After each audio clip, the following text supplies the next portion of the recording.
أشهد أن لا إله إلا الله وحده لا شريك له وأشهد أن محمدا عبده ورسوله أما بعد فأعوذ بالله من الشيطان الرجيم بسم الله الرحمن الرحيم الحمد لله رب العالمين الرحمن الرحيم مالك يوم الدين إياك نعبد وإياك نستعين اهدنا الصراط المستقيم صراط الذين أنعمت عليهم غير المغضوب عليهم ولا الضالين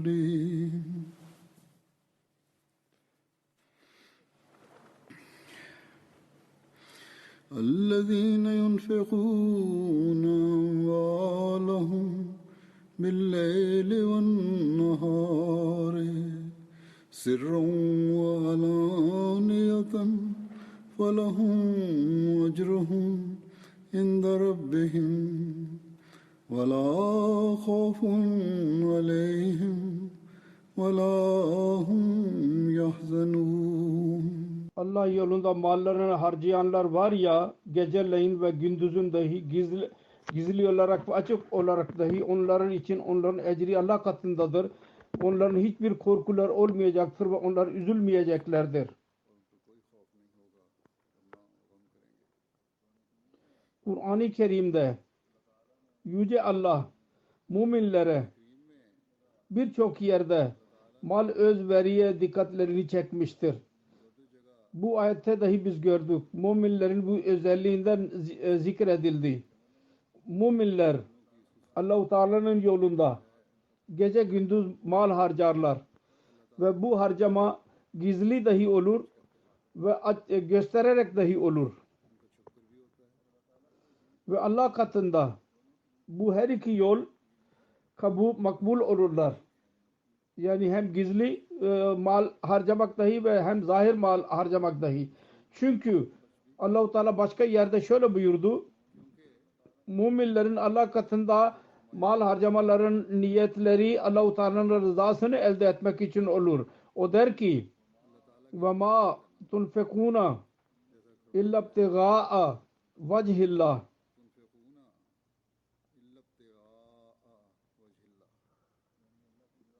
Yani Allah-u Teala'nın rızasını elde etmek için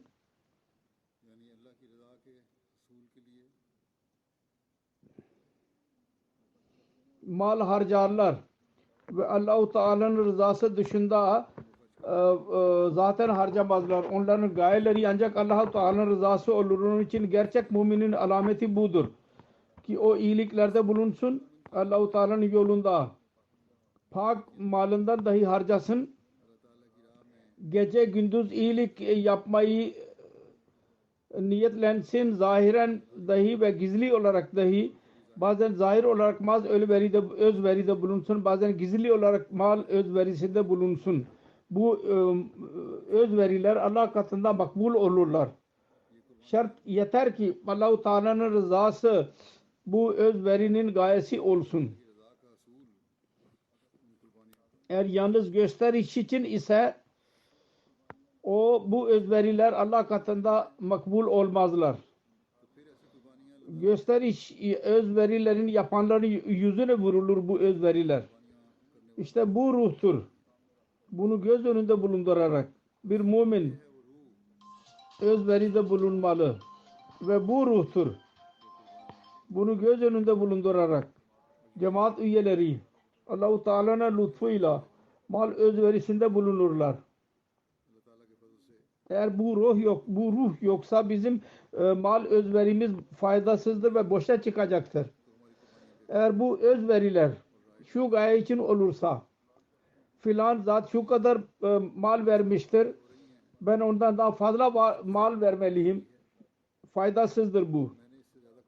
Yahut filan cemaat yahut bir halka özveride bizi geride bırakmasın. İnsanlar ne diyecekler? Musabiket, yarışma ruhu iyidir şüphesiz, ancak insanlar bize ne deseler bu olmamalı. Şu olmalı ki Allah-u Teala'nın gözünde biz özveride bulunanlar olalım daha fazla. O zaman bu yarışma ruhudur. Ya şu gaye için çanda veriyoruz ki övünerek insanlara söyleyelim ki şu kadar çanda verdim. Mal özverisinde bulunmuyor. Yahut bir ihtilaf üzerinde yöneticilere söylediler. Ben şu kadar mal özveren birisiyim. Benim hakkımdır. Filan sözüm kabul edilsin. Yahut filan kolaylık bana bahşedilsin. Yahut birisi şunu düşünsün. Ben o kadar mal ve özverisinde bulunarak halifenin ve yöneticilerin gözünde ne gireceğim ve herkes beni met edecek. Bütün bunlar yanlıştır. Faydasızdır. Boştur bunlar. Ve mal özverisinin ruhuna aykırıdır. Hatta aksine zarara sebep olurlar. Allah-u Teala der ki bütün bunlar yanlıştır. Mal özveride bulunmak isterseniz, benim yolumda mal harcamak isterseniz yalnız bir gayeniz olmalı. Benim rızam size nasip olsun. Evet, şüphesiz elbette Allah-u Teala'nın rızasını elde edenlere Allah-u Teala hürmet verir. Fakat bu saygı kendisini alçak gönüllülükte daha da artırır.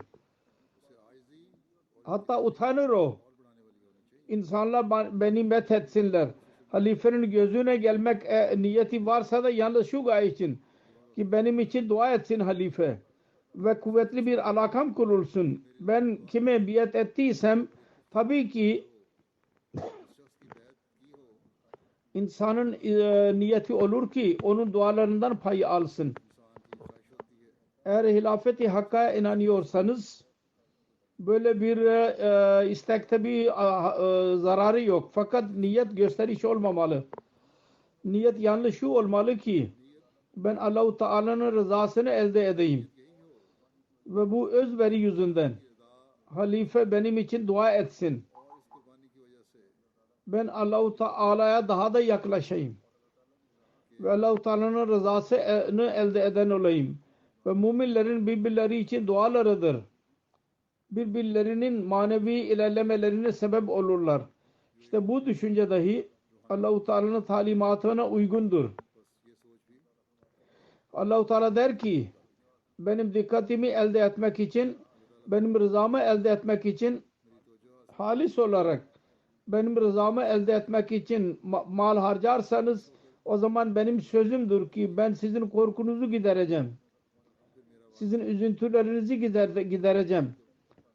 Size kalp huzuru vereceğim. Size teselli vereceğim.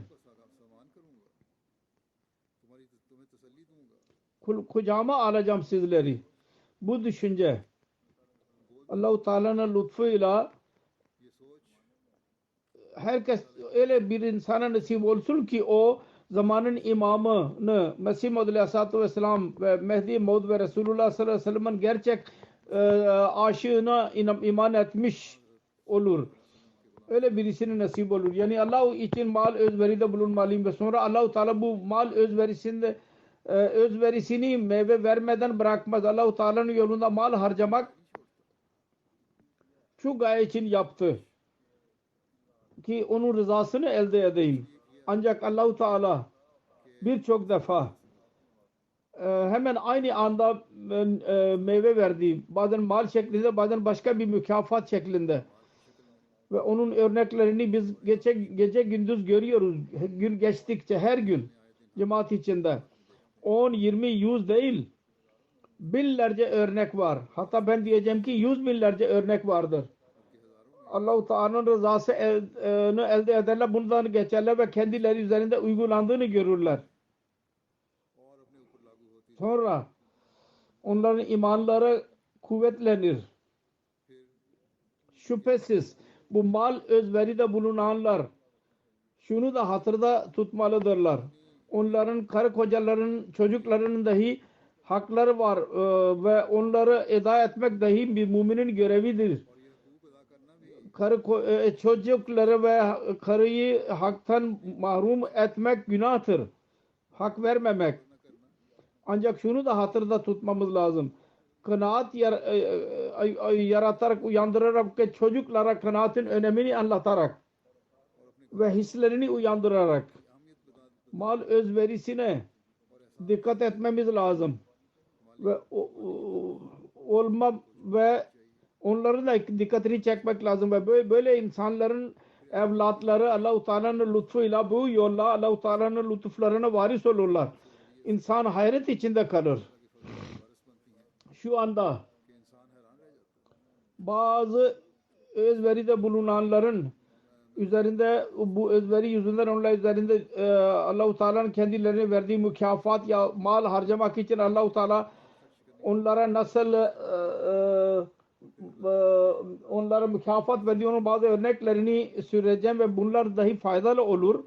Bazen ki diğerler dahi istekte bulunurlar ve bazı bazı kimseler bana yazarlar.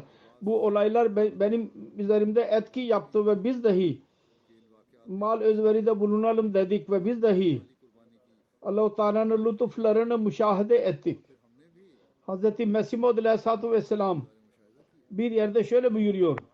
Kur'an-ı Kerim der ki öyle yapmayınız ki bütün işleriniz insanlardan gizleyiniz. O der ki maslahata göre bazı iyi işlerinizi gizli olarak yapın. Zannederseniz ki o zaman gizli yapmak sizin nefsiniz için daha hayırlıdır. Ve bazı amelleri göstererek dahi yapın. Ki bakarsanız ki genel insanların faydasıdır onları göstermekte. Ki her iki mükafatı elde edersiniz. Ve zayıf insanlar size tabi olarak bu iyilikleri yapabilsinler. Bu iyi işleri. Yalnız söz ile dahi insanlara anlatmayınız. Fiil ile dahi onların dikkatini çekin. Çünkü her yerde söz faydalı olmaz. Birçok yerde örnek etkili olur. Çok fazla. İşte bu olaylar beyan ediyorsam ya bugün beyan edeceksem bunlar hakkında insanlar bana yazmıyorlar ki beyan edin. Ben kendi beyan ediyorum ki bu örneklerin iyi etkisi olsun insanlar üzerinde. Hatta bazı kimseler yazarlar ki eğer beyan etmek istiyorsanız benim ismimi söylemeyiniz. Her neyse. Ben şimdi bazı olaylardan bahsedeceğim. Allah-u Teala'ya dua ediyorum bu olaylar. Öyle kimseler için dahi sevaba vesile olsun. Ki bu olaylar onlar üzerinden geçtiler. Bir sevap şu ki onlar Allah yolunda mal özveride bulundular ve biri şu ki onların örnekleri ve olayları yüzünden diğerlerin dahi mal özveride bulunmak isteyecekler ve bunun idrakına sahip olacaklar. Mal özverisinin idrakına sahip olacaklardır. Biat ettikten sonra Allah-u Teala'nın rızasını elde etmek için nasıl mal özveri de bulunmak çırpıntısı olur insanın kalbinde bu konuda Albanya'nın Arnavutluğun mübelligi Samet Bey bana yazıyor. Jalsa Salana 2020 senesinin son konuşmasınız vardı. Jalsa'nın konuşmasını ben Allah-u Teala'nın lütufları hakkında yaptıydım. Bir Arnavutlu bir dost düşün onu dinliyordu. Cafer Kuchi Bey ve ben onda Ahmediye cemaatine girdiğini dahi beyan ettiydim. Muballik yazıyor ki Ağustos'a kadar bir gelire sahip değildi. Bir gün cuma namazından sonra sordu. Diğer Ahmediler çanda veriyorlar. Bana dahi gösterin. Tekrar çandaların tanıtıldı kendisine. Daha önce de tanıtıldıydı. Ondan sonra dedi ki bu ay onun ev kiralandı ve kirasını elde etti. Ondan şerhinden daha fazla çanda getirdi. Ve dedi ki Mesih Maud Aleyhisselatü Vesselam ne şerh beyan ettiyse ondan sonra ne kadar para varsa hepsini Tehrik-i Cedid ve Vakf-ı Cedid olarak alın. Ben ona dedim ki Allah-u Teala Kur'an-ı Kerim'de söz vermiştir. Mal özveride bulunanlara çoğaltarak verir.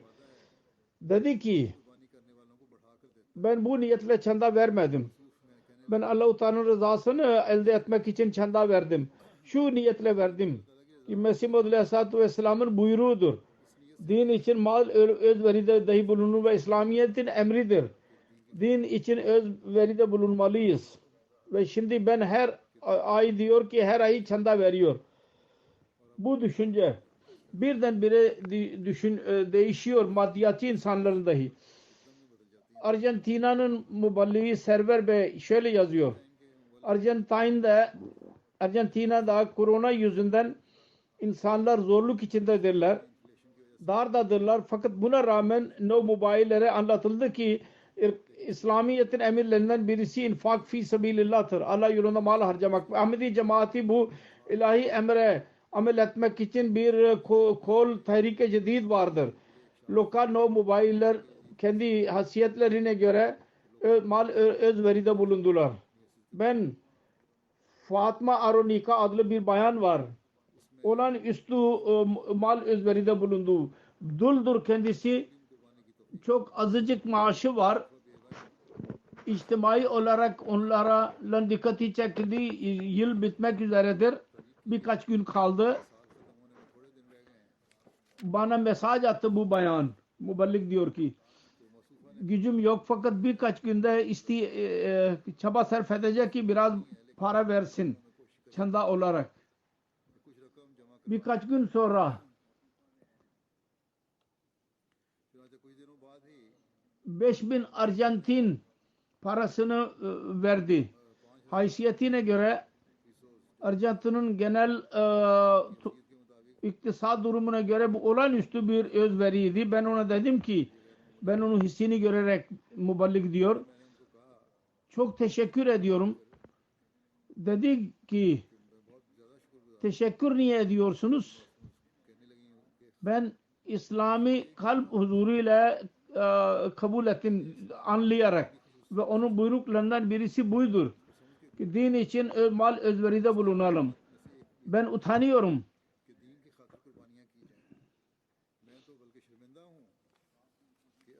Ben meşgul oluşundan dolayı vaktimi veremiyorum. Bir Ahmedi'nin nasıl görevi olmalı. Öyle ben harcayamıyorum vaktimi. Bu inkılaptır. Mesih Maud Aleyhisselatü Vesselam cemaat kemal ve faile bu cemaate katılanlardan kalbinde Allah-u Teala onu yaratmıştır ki Allah-u Teala'nın rızası nasıl elde etmeliyiz? Bunun için ne çaba sarf etmeliyiz? Ve nasıl Mesih Maud Aleyhisselatü Vesselam'ın misyonunu ilerletmeliyiz? Endonezya başka bir dünyanın başka bir köşesidir. Orada onun amiri yazıyor. Tangerang şehrinin bir bayanı var. Vesile Hanım. Ona dedi ki korona yüzünden kocasının işi bitti. İşe girdiler. Fakat mal fayda vermedi. Sonra motosiklet taksi üzerinde çarptılar ve zorluklarla baş başa kaldı. Sonunda durum şöyle oldu ki düşünüyordu ki gelecek için yiyecek bulabilecek miyiz yahut bulamayacak mıyız? Biz de istedik ki Ramazan'da Tehrik-i Cedid'in parasını verelim. Çandasını. Kocam diyor ki yalnız dua için bana diyordu. Dua et ki verelim. Verdiğimizi sözü. Rüyada ben bir rüya gördüm. Adamın birisi beni görüyor ve bana diyor ki sen bir söz verdin mi? Ben dedim ki evet. Sonra o dedi ki onu tamamla. Ben uyandığım zaman teheccüd vaktiydi. Teheccüden sonra sahur zamanında kocama anlattım. Birkaç gün sonra eve geldi kocam. Mutlulukla bir şekilde çok para vererek dedi ki hemen Tehrik-i Cedid'in parasını ver. benim kocam online motosiklet işinin karını 50.000 Endonezya parasını almak için gittiği zaman bankaya bir de baktı ki hesapta 20 kat daha fazla para vardı orada. Biz bilmiyoruz ki bu para nereden geldi. Biz biliyoruz ki Allah-u Teala'nın lütfuydu. Bizim niyetimizi görerek bize lütufta bulundu Allah-u Teala. Böylece Allah-u Teala üzüntülerden çıkarıyor. Endonezya amiri yazıyor. Lampong'un bir köyünün bir Ahmedi bayanı vardır. Nur Hanım. Kocasıyla birlikte eşyalar satıyor ilkokulunda. Fayda kar yok fakat genel ihtiyaçlarını ve çanda vermek için yeterlidir. Her ay çok zevk ile çanda veriyor. Diyor ki koronavirüsü yüzünden 2 ay için okullar kapandı ve gelir bitti ve çok biz nasıl çanda vereceğiz diye düşündük. Aklına geldi onun ve kocasının elinde bir mini box vardır. Para toplamaya başladılar. Onu kırarak Tehrike Cedid ve Vakfe Cedid için verelim. Topluyorlardı o kutuda. Çocuklara mal özverinin önemini anlattı ve çocuklarının o parasını verdi çanda olarak. Ramazan'dan önce diyor ki evde bir piyale vardı pirinç. 2 çocuk için dahi yeterli değildi. O çocuk için ben kahvaltı yaptım. Niye yemiyorsun diye sordular çocuklar. Siz özveride bulundular. Gülümsemek başında bir cevap yoktu elimizde. Öğleyin az pilav vardı. Bir çocuk onu yiyebilirdi. Öteki ağlamaya başladı. Dedi ki biz o zaman dua dışında bir şey yapamıyorduk. Namaz kıldık ve çok duada bulunduk. Belli bir müddet sonra Allah-u Teala yardım gönderdi. Adamın birisi geldi. Bir işçi lazım idi tarlasında. İş buldu. Benim kocam ve benim ihtiyaçlarım bizim giderilmiş oldu. Mısır tarlasında bir işçi vardı. Hafız Ataul Alim murabbi, Mali'deki murabbi yazıyor. 70 yaşında bir bayan taharatiye tavre bir bayan her ay çanda veriyor. Vasiyette dahi girmiştir. Bu çanda vermek için 7 kilometre yol kat ediyor bisiklet üzerinde. Yandaki adam onun tarlasına el koydu. Bana da mektup yazdı. Çok mecbur oldu dua için. Ve bir ay dahi çanda vermeye başladı. Fazla. Allah-u Teala lütfetti. Ve aynı mahkeme aleyhinde karar verdiydi. Onun lehinde karar verdi. Onun tarlası geri verildi ona. Hiç beklemiyordu onu. Çünkü köyün şefi büyük insan idi. Ve etki sahibi birisiydi. Hiç kimse düşünmüyordu ki hakim onun aleyhinde karar verecek.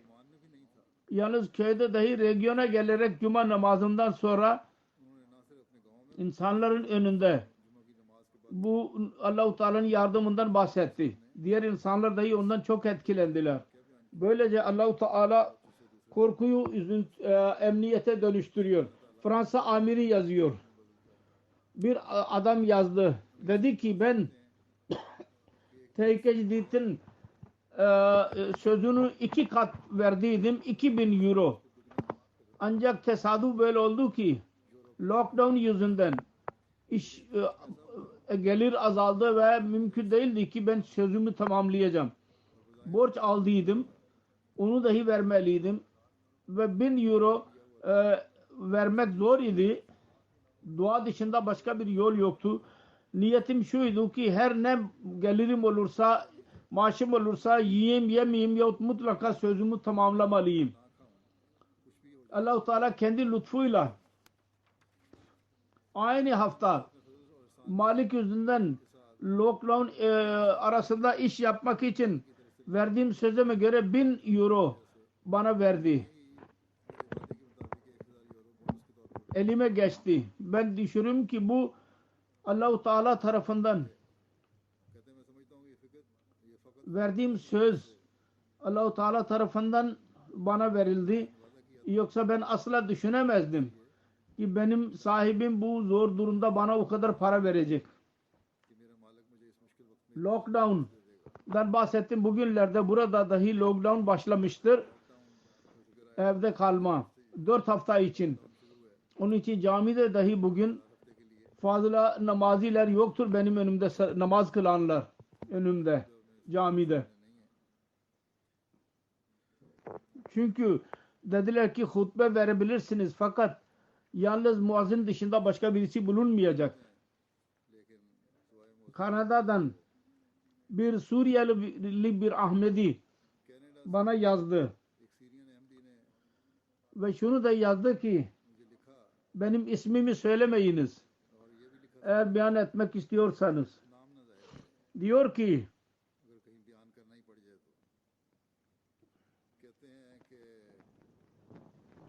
ben söz verdiydim İslamabad'ın merkezi için tebrik ederken Tehrik-i Cedid'e ben bu mutlulukta 500 Kanadalı dolar vereceğim. Diyor ki geçen sene söz verdiydim. Diyor ki o günlerde 4000 ayda gelirim vardı fakat ve durum iyiydi. Belli bir süre yeni araba aldım. Sonra işimi değiştirdim. Sonra gelirim daha da çoğaldı. Ancak yine de iyi durum olmasına rağmen o kadar el açıklığı yoktu ki 5000 verebileyim. Çünkü ben Suriye'ye dahi mal gönderiyordum aileme, para. Ve her gün dua ediyordum ki Allah-u Teala çanda vermeyi bana nasip eylesin. Ocak 20'de ben bir kaza oldu. Bir iş yapamadım. Sonra borç almaya mecbur oldum. Sonra kuru yüzünden mal durumum daha da daraldı. Lockdown yüzünden karı koca en ucuz yemek alarak yiyorlardı. Mecbur idik biz diyor. Yıl bitmezden önce söz tamamlamak istiyorduk. Ramazan'da verelim dedik. Fakat bir rüya gibi geliyordu bize. Sonra ben taksi işini bırakarak insanların evine yemek götürmeye başladım. Allah-u Teala'nın lütfuyla durum iyileşti. Sonra tekrar azim ettik. Ve Ramazan bitmeden önce söz tamamlamaya karar verdik ki halifeden dua alabilelim. Sonra diyor ki işimizi çoğaltarak 11-12 saat çalıştım gündüz. Sonra öyle yerlerden para geldi ki biz asla bilmiyorduk. Ve aylık gelirim 9.000 dolara yaklaştı. Böylece biz Ramazan'ın başından 10 gün önce dahi verdiğimiz sözü tamamladık. Sonra diyor ki ben kesin biliyorum. Eğer benim sözüm bundan 3 kat dahi olsaydı yıl bitmeden önce mutlaka onu tamamlayabilirdim.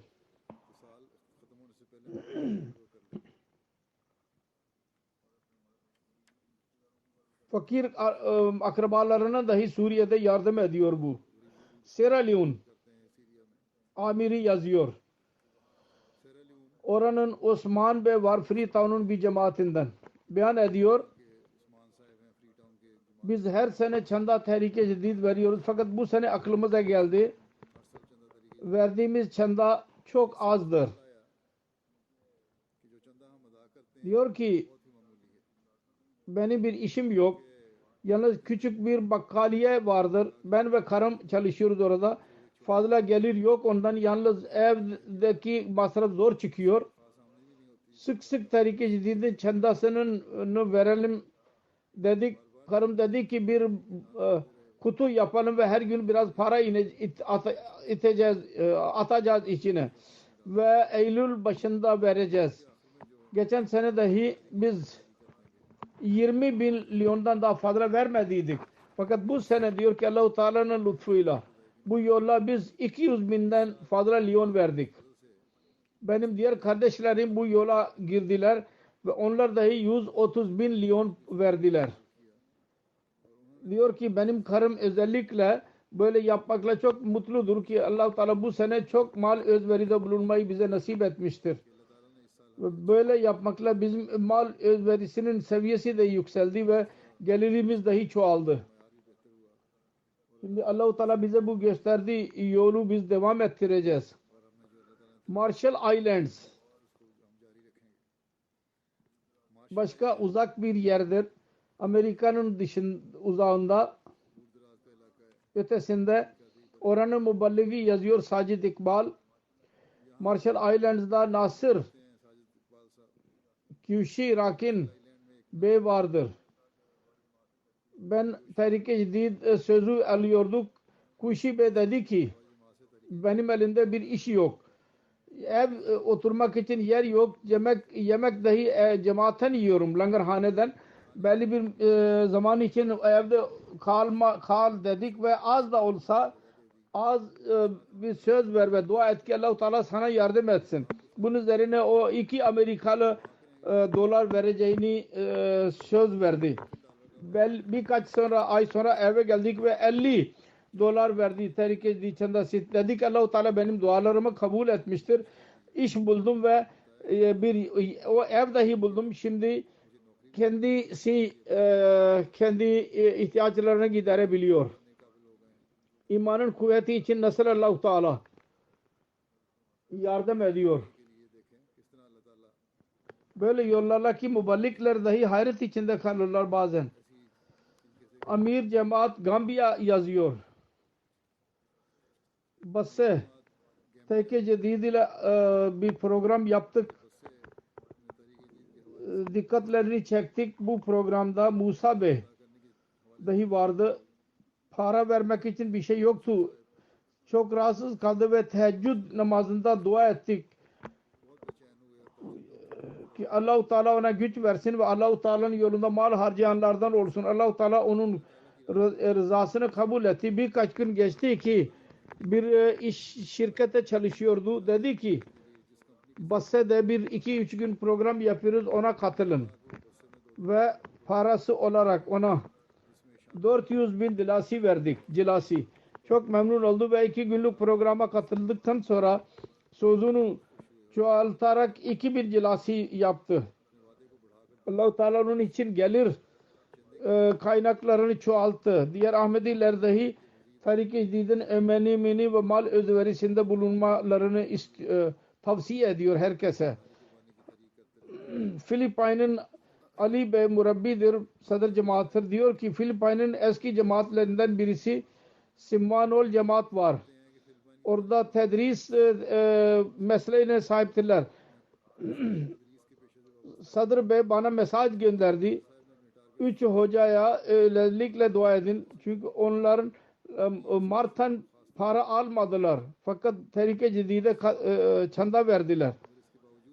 Mal özveride bulunarak dahi Allah-u Teala'nın rızası elde etmek için bakın uzak yerlerde nasıl özveride bulunuyorlar. Kababir'den Şemsuddin yazıyor bana. Al-Halil Filistin'de yeni cemaat var. Orada cemaatin durumu zayıftır. Fakat Allah-u Teala'nın lütfuyla hepsi Tehrik-i Cedid'e çanda verdiler. İbrahim Bey Al-Halil yeni nev mubayidir. Biat eder etmez mal özverisinde bulundu. Ve güzel bir meblağ verdi Tehrik-i Cedid çandası olarak. Diyor ki adamın birisi benim borçluydu. Borç vermiyordu. Belli bir zaman bekledim. Şimdi Tehrik-i Cedid çandası var.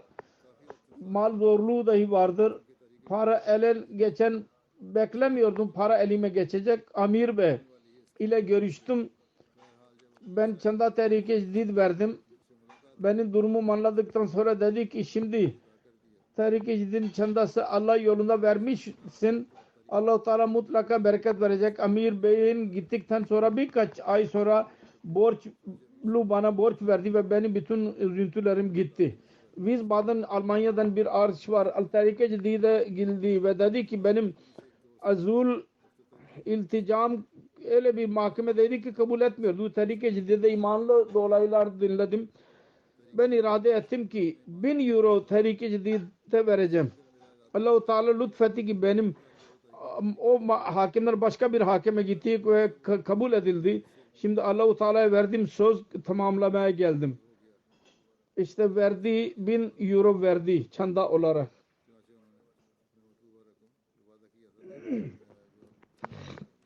Tahrik-i Cedid Sekreteri İngiltere diyor ki Burton cemaatin bir zaten elinde iş yoktu. Çanda verdikten sonra o iyi bir iş buldu. Batın cemaatin başka bir zat mal darlığında bulunuyordu. Tahrik-i Cedid çandasını verdi. Belli bir müddet sonra tek dedi ki geçen sene sen fazla verdiydin gümrük. Şimdi ondan geri veriyorum. Bir profesyonel iş zor durumdaydı. Birisi şikayet etti. O Tahrik-i Cedid çandasını verdi. Şikayet eden o işten çıkarıldı. Ceza gördü. Birinin arabası düştü çukurda. Dedi ki çıkarırsa ben para vereceğim çanda. Arabası iyi çıktı ve o da bir haftalık hemen çanda verdi. Bir çocuk 6 aylık gelirini çanda olarak verdi. Çocuklar dahi mal özverinde bulunmaya istiyorlar. Bir hadim tatile gideceği için para topladı da hepsini Tahrik-i Cedid çandası olarak verdi. Dagenham başkanı sadr cemaati diyor ki bu sefer Tahrik-i Cedid'in parasını mutlaka tamamlayacağız. Cebimizden de ödersek. Geri kalanı kendi cebinden ödedi. Ondan sonra kendi iş için haber aldı ki geçen seneden daha fazla %70 daha fazla para verilecek. Ne kadar çanda verdiyse ondan daha fazla verildi ona. Kazakistan'dan Linar Abdurrahmanov diyor ki ben çanda am jalsa salana Tahrik-i Cedid Vakf-i Cedid veriyorum. Değişik kavimlerden insanlar var. Ve onların bereketidir ki benim eşim işi buldu ve çocuklar için borç verdiler. Ve nursery'de okuyorlar. Ve benim mal özverim değildir. 2 arabam var ve kendi evimi hazırlayacağım. Bütün bu Allah-u Teala'nın lütfu ve çanda vermek neticesinde biz önde kira verdik. Fakat yine çanda veriyorduk. Bunun neticesinde Allah-u Teala bize çok lütufta bulundu. Gini-Bissau Muhammed Asen Murabbi yazıyor. Bir Ahmedi dost Muhammed İbrahim ve diyor ki geçen sene Tahrik-i Cedid'in ilanını yaptıydım. O zaman söz verdi. Hutbe dinleyerek. Ve irade etti ki her ay vereceğim. Aynı şekilde verdi. Korona yüzünden geliri bitti. O zaman zor durumda kaldık. Tahrik-i Cedid yılı bitmek üzereydi. Daha da üzüldük. Dua ettim. Bir sabah bir telefon geldi. Sordu ki blog yapabilir misin? Dedim ki evet. Evde ben işi buldum. Ve onun yüzünden sözümü tamamlamamı Allah-u Teala bana nasip etti ve lockdown yüzünden mal darlığı vardı. O da gitti. İbrahim Bey diyor ki bütün bu bereketler halifenin sesine lebbek demek neticesinde olmuştur. Tanzanya'nın amiri yazıyor.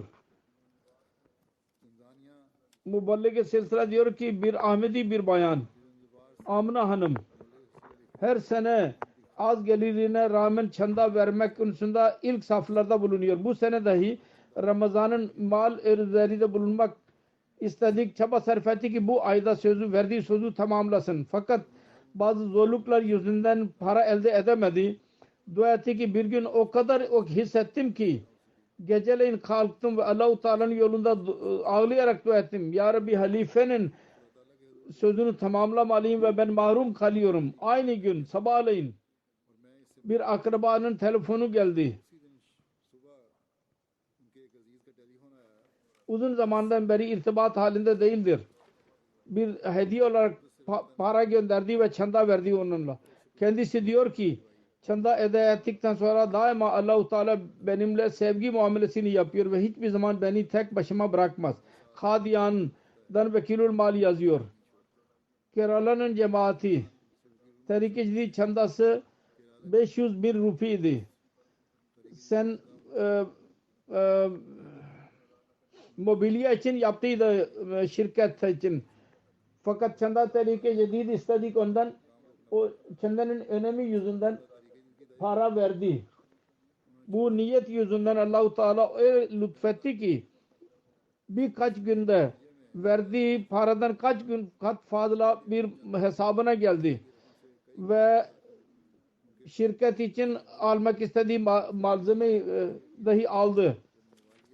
Birkaç milyon rupilik proje eline geçti ve verdiği söz dışında büyük bir para aşağı yukarı 1.200.000 tehlikeli çandası olarak verdi.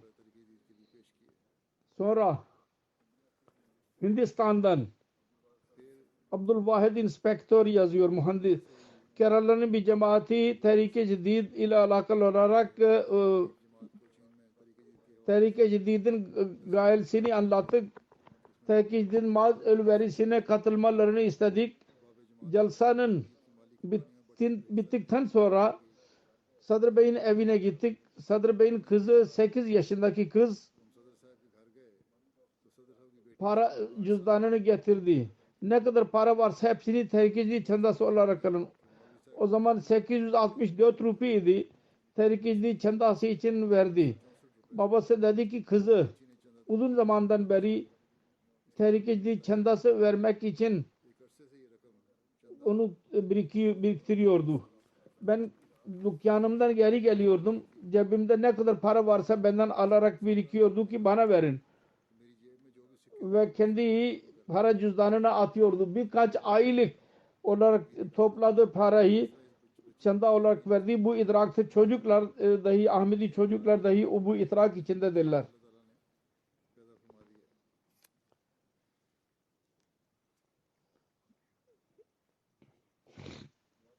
Biat ettikten sonra nasıl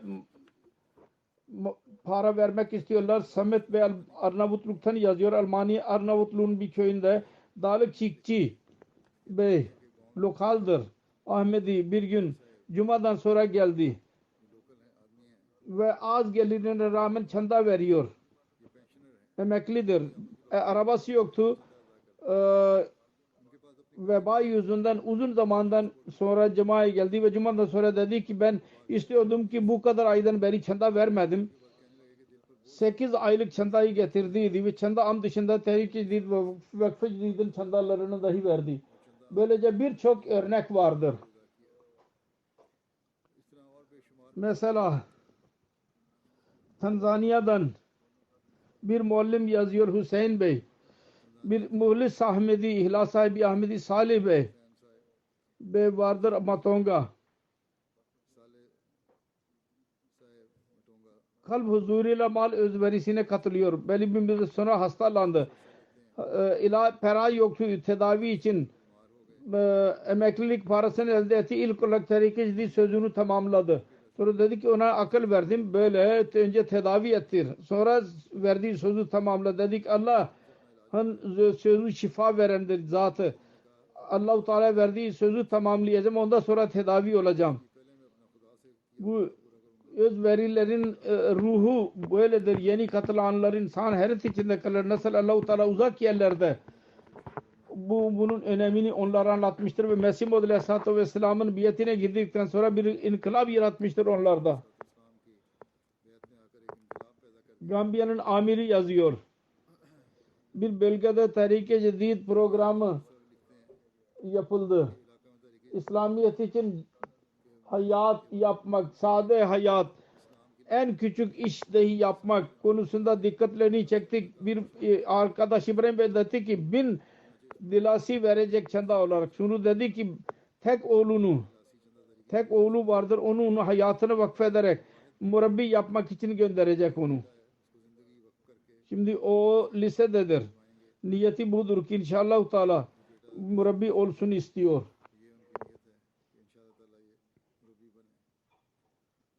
Böylece Allah-u Teala Gana'dan Adam Bey Genel Sekreter Akrazon yazıyor. Zonal Sadr Bey 50 CD verdi.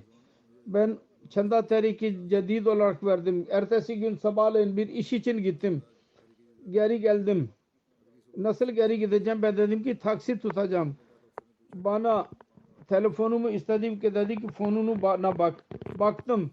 1000 CD bana gönderdiydi. Mobil vasıtasıyla gönderdiydi. 50 verdim ve 1000 aldım. Bu birkaç olaydır. Ben onlara beyan ettim. Birçok olay vardır elimde.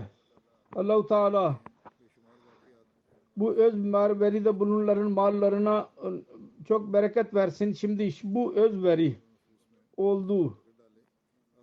Ne kadar olduğunun detaylarını beyan edeceğim. Az olarak Tehrik-i Cedid'in ilanıyla beyan ediliyor bu. Allah-u Teala'nın lütfuyla.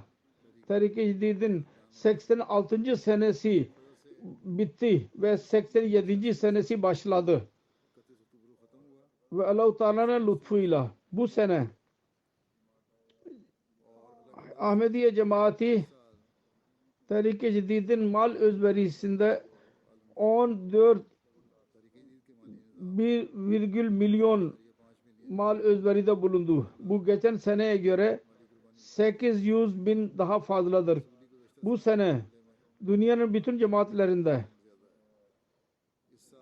Almanya birincidir.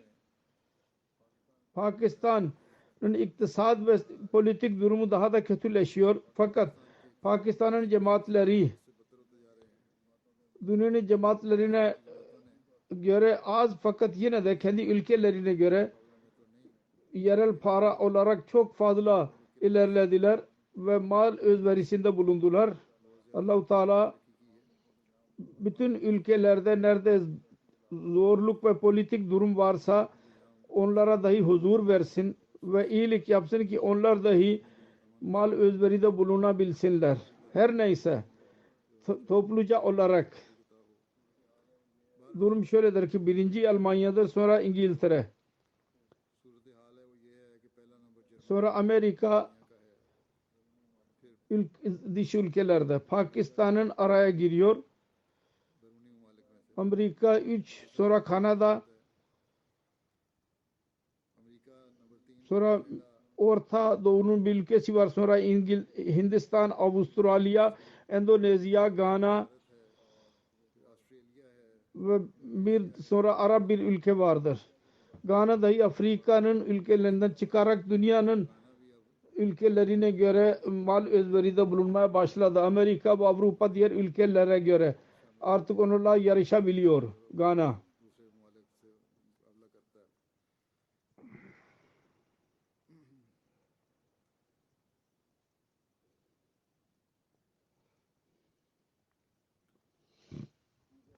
Aynı şekilde kişisel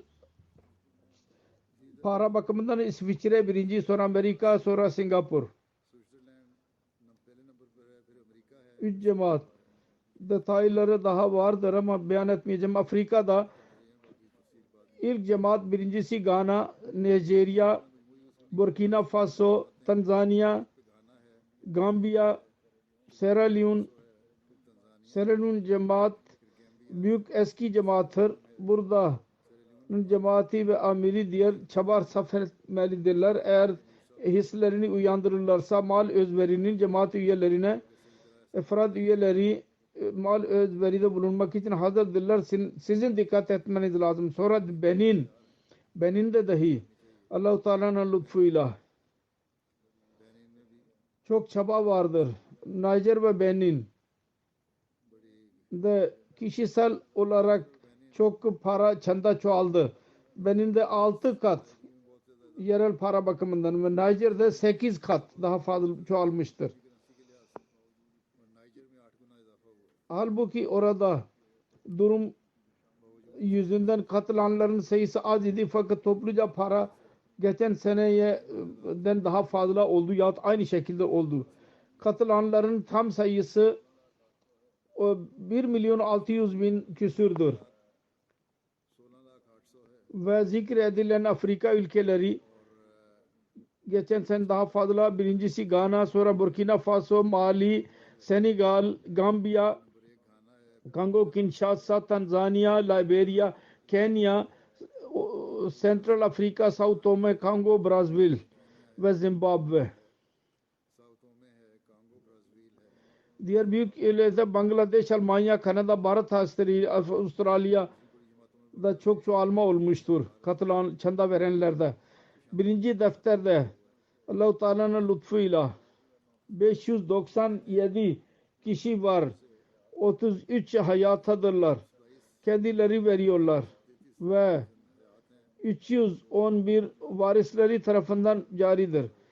Diğer 2770 cemaat ihlas sahibi tarafından caridirler o hesaplar. Almanya'nın ilk 10 cemaati birincidir bütün dünyada. Birincisi Almanya'nın hesabı ileri sürülecek. Almanya'nın ilk 10 cemaati Mehdiyabad birincidir. Rödermark, Neuss, Nidda, Cologne, Pinneberg, Florisheim, Kiel, Franchheim. Lokal emaretler Hamburg, Ditzenbach, Frankfurt, Groß-Gerau, Wiesbaden, Morfelden, Mannheim, Wiedstedt, Ramstadt.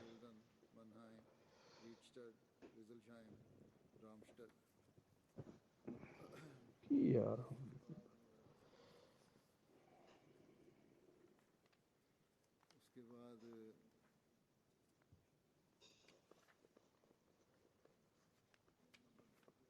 İkinci yerde İngiltere,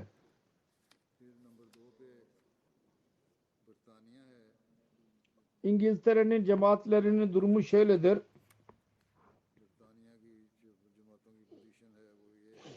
Beytul Futuh region birinci derecede, Masjid Fazıl ikincisi, İslamabad, Midland, Beytul Ehsan region. Toplumsal çanda bakımından birincinin ilk 10 cemaati şunlardır: Aldershot, İslamabad, Masjid Fazıl, Worcester Park, Birmingham South, Gillingham, Putney, South Cheam, Bingham West ve Cheam. Britanya'nın ilk küçük 5 cemaati Spen Valley, Ketley, Swansea, North Wales, Northampton.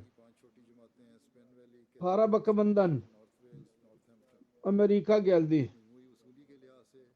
Sonra Pakistan'dan daha önce bahsedeyim düşünüyorum. Pakistan'da cemaatler ilk öyle şöyledir: Lahore birinci derecededir, Rabba ikinci, Karachi üçüncü derecede. İller bakımından ilk 10'lar İslamabad, Sialkot, Gujarat, Gujranwala, Hyderabad, Mirpur Khas, Faisalabad, Toba Tek Singh, Umarkot, Chakwal, Kotli.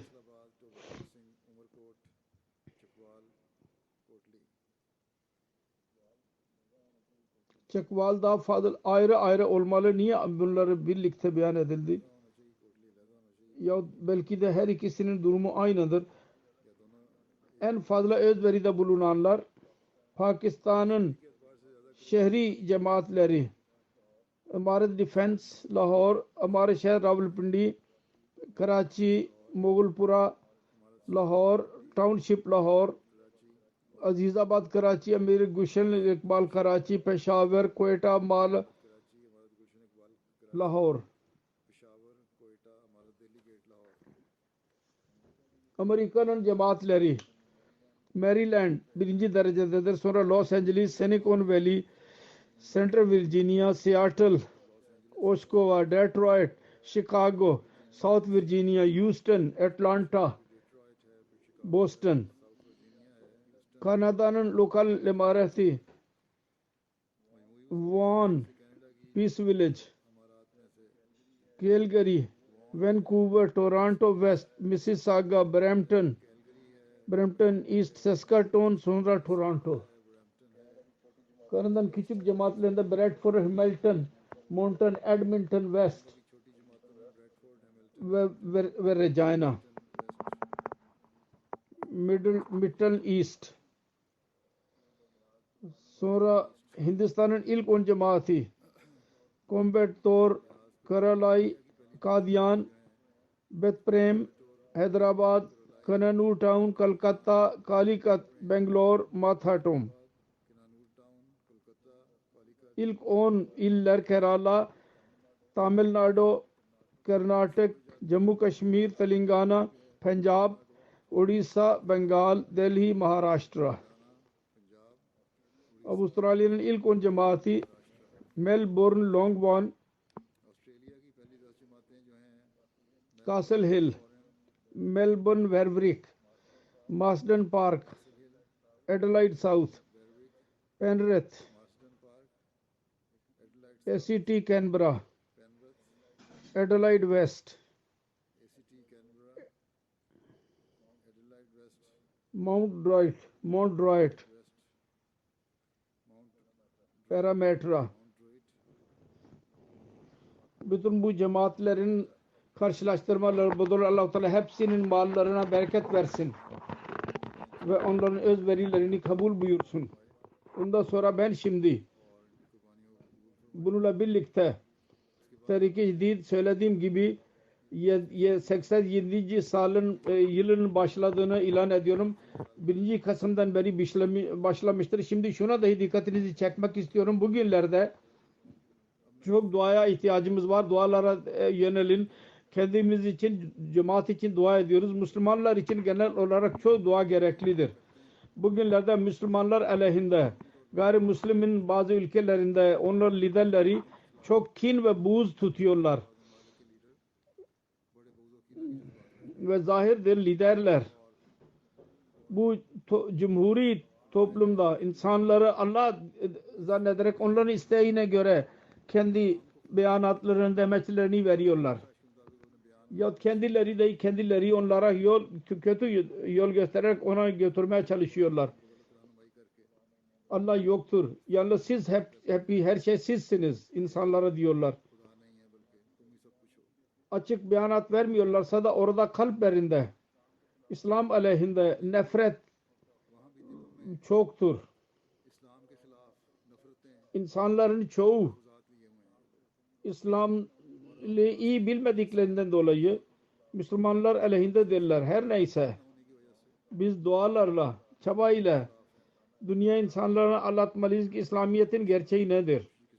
Geçen günlerde açık olarak eğer batılı bir liderin bir beyanatı geldiyse geliyor genellikle şu yahut bu şekilde cümleler az buçuk politik olarak demeçler geliyorlar. Yüz yuvarlak olarak fakat açık olarak bir liderin beyanatı geldiyse Fransa'nın Cumhurbaşkanı'dır. İslamiyet'i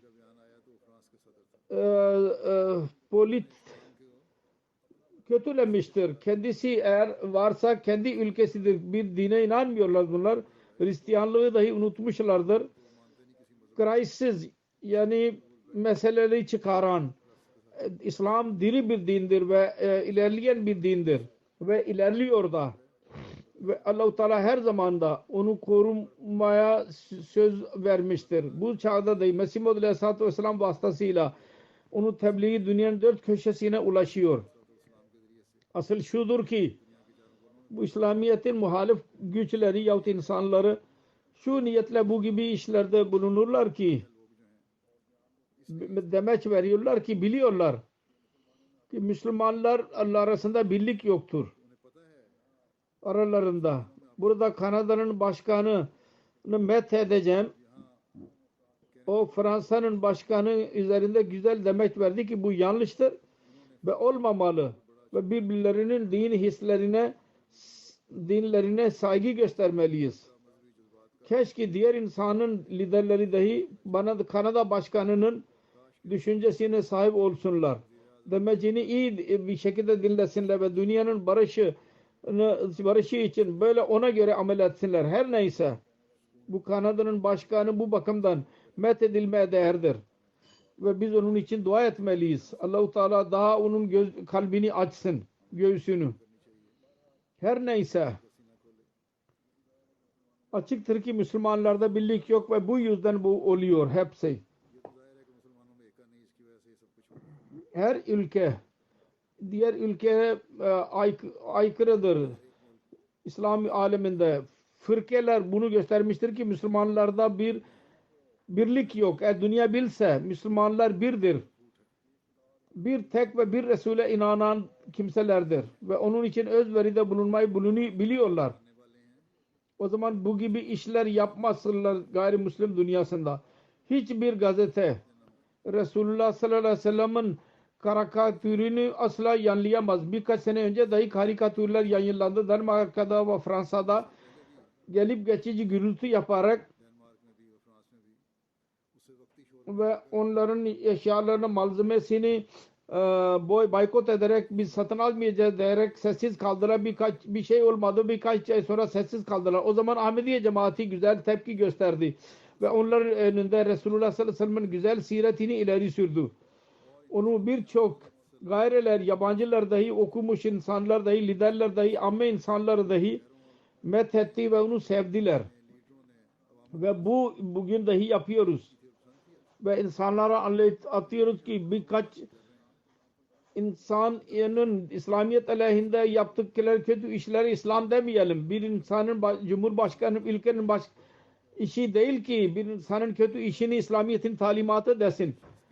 Müslümanlar için ona crisis adını vererek insanları kışkırtsın. Onlar elinde böyle bir savaş var ve savaşı devam ettireceğiz dememeli. Bir insanı kışkırtanlar kendileridirler. Daha önce de demeç verdiydim. Bu karikatürler yapmak ve Resulullah sallallahu aleyhi ve sellem'i küçük düşürmek asla hiçbir şekilde olursa olsun hiçbir hamiyet sahibi bir Müslüman ona tahammül edemez. Bazı Müslümanların hislerini bu işler kışkırtabilirler ve kışkırtıyorlar da bu kötü hareketler ve bununla eğer birisi kötü bir iş yaparsa yasaya aykırı yasayı eline alırsa o zaman onun sorumluluğu bu gayrimüslimlerdir, bu hükümetlerdir. Yahut sözde hürriyet vardır. Onu freedom of expression, izhar hürriyeti, fikir hürriyeti diyorlar ona.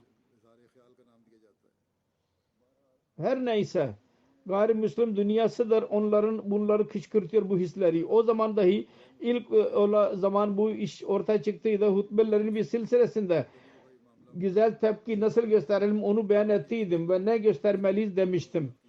Ve söylediğim gibi insanlar üzerinde onun güzel etkisi dahi oldu ve yapıyoruz daha aynı şekilde cari tutuyoruz. Sonra Hollanda'nın bir politikacı bir demeç verdiydi.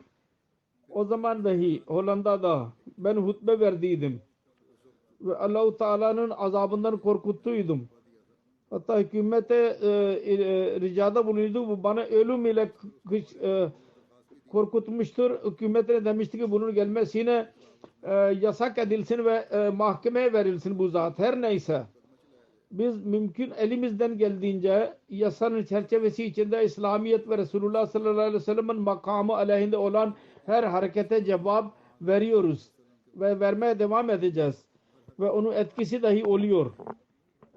Ve bu ileri sürüyoruz hal. Yasa çerçevesinde kalarak her adım atmalıyız. Ve en fazla Hz. Resulullah sallallahu aleyhi ve sellem'e salavat okumalıyız. Ve dua etmeliyiz. Geçen birkaç hutbede ben insanların teşvik ettim. Bizim aleyhimizde gayri Ahmediler sert demeç veriyorlar fakat biz yine İslamiyet'i savunuyoruz.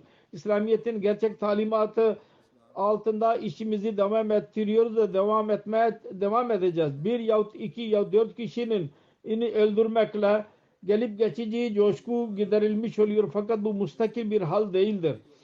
Müslüm ümme eğer müstakil hal istiyorsa bütün Müslüman dünyası birleşsin. Şimdi dahi Fransa'nın Cumhurbaşkanı'na cevap olarak Türk Cumhurbaşkanı bir tepki gösterdiler. Bu daha fazla etkili olamaz. Bütün Müslümanlar birleşerek tepki gösterecekleri gibi deniliyor ki Türkiye'nin tepkisi üzerinde Fransa Cumhurbaşkanı demeçisini biraz yumuşattı. Benim gayem şuydu, buydu. Fakat bununla birlikte sözünde devam etti. Bizim yaptığımız iyidir, doğrudur.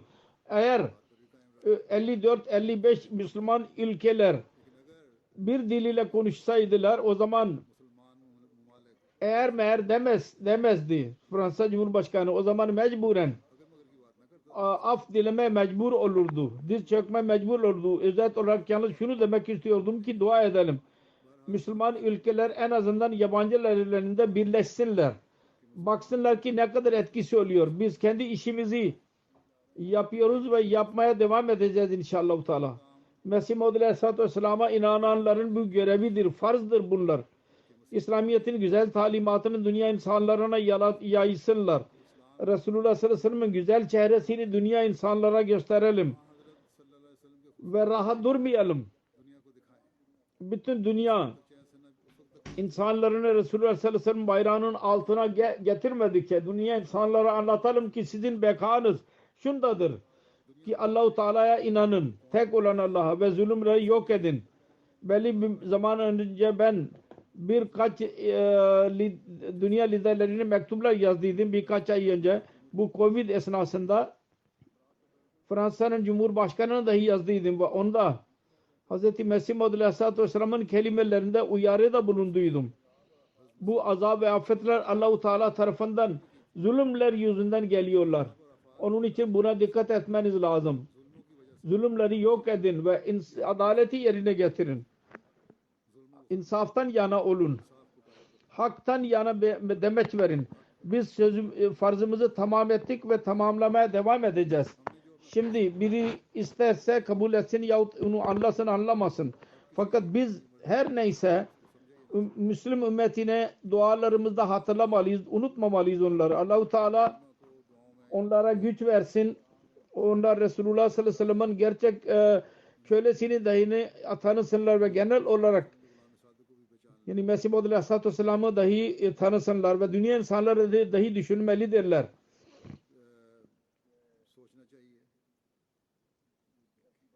Bu gibi sözler Allah'tan uzaklaşmaya devam ederlerse berbat olmak dışında bir faydası olmayacak onlara ve biz genel olarak çaba sarf edeceğiz.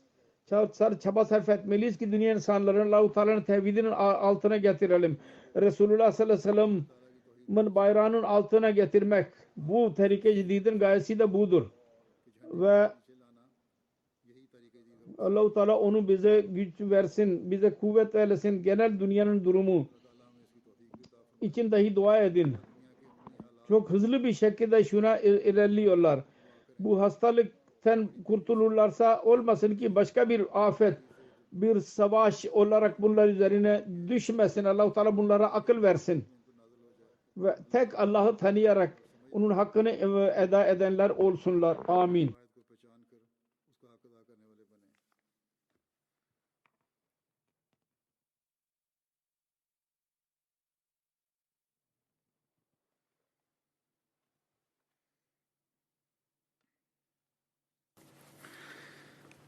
Elhamdülillah nahmaduhu ve nestainuhu ve nestağfiruhu ve nu'minu bihi ve netevekkalu aleyhi ve na'udzu billahi min şururi enfusina ve min seyyiati a'malina.